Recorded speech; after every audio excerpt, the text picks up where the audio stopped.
A guy came up to me the other night, right? And he was like, who's your favorite artist? And like most people do when they ask a question, he didn't really care about my answer and proceeded to tell me what he thought the true answer was. And he continued about his struggle to recognize who he said was the greatest of all time. He said, is it Shakespeare? Is it Frost, Picasso, Michelangelo? Is it the Beatles, Rembrandt, Michael Jackson, Beethoven? And he went on and on and on about who he thought was the greatest, not recognizing even his infrastructure to answer that question was misled and outdated.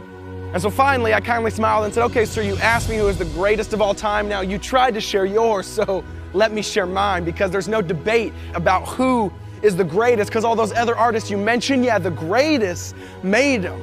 And see, this artist, he's a beast, a lion, the name above names. You don't even realize it, but you encounter his art every day. And he deserves all of the acclaim. He deserves all of the fame, because all other artists pass away, but he remains.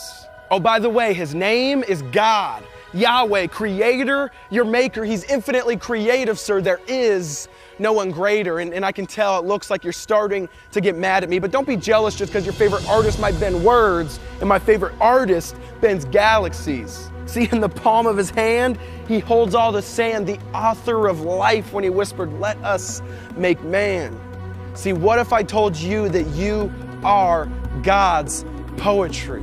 You were created because someone else was creative. See, long ago, he picked up his eternal paintbrush, dipped it in his glory, placed us in his story, and said, they will live for me. And I know it sounds outlandish, but we're not the product of random chances. And in fact, we're not even the vine. We're actually the branches. In the same way, we're not the artist. We're actually the canvas.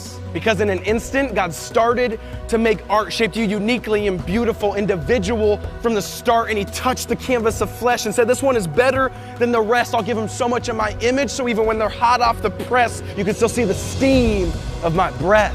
And so he crafted and he made every arm and leg, ligaments, tendons, muscles, blood vessels, veins, arteries. He said, they're gonna have a part of me.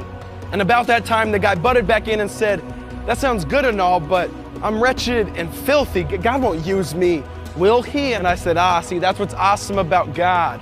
No matter what we've done, he can still use us. Even though other artists, once they have broken equipment, they start to make excuses, God instead doesn't refuse us, and neither does he accuse us. He redeems us in Jesus, promises never to lose us. So stop saying that you're dirt. Stop saying you're scum of the earth. You ought to be careful about how you talk about someone else's work. Because if we've trusted in Jesus, we can stop saying we're filthy. All that is anyways is just pride clothed in false humility. If we only believed that we're truthfully created in his likeness, then we'd stop saying we're wretched, filthy, shameful, guilty, but instead knowing if we've trusted Jesus, we're righteous. Don't you see we're drawn to repentance because of his kindness? So how dare you call yourself worthless when he says you're priceless? But see, the best part is, since God is ultimately for God, he'll get glory out of you, whether you like it or not, because even temple ruins point to an architect, even if the temple is shot. And all I'm saying is that he's behind it all. So why do we insist on giving him no credit at all? He's the one that gave Van Gogh the imagination that changed the face of painting. Tell me, who else is responsible for Mozart being able to compose at age 5 without formal training? See, he made the fingers that Beethoven used to make art on the keys. For Pete's sake, he made Stevie Wonder, one of the best musicians of our time, and he couldn't even see.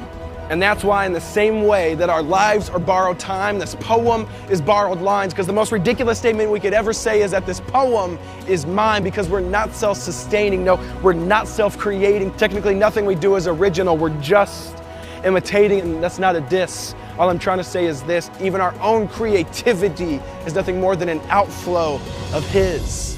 And so I'll end with this. You know that quote about giving credit where credit is due? Well, if that's true, it's about time we give God his rightful credit too, because he's a God in the business of making old things new. And here's the truth: he's not through with making a masterpiece of you.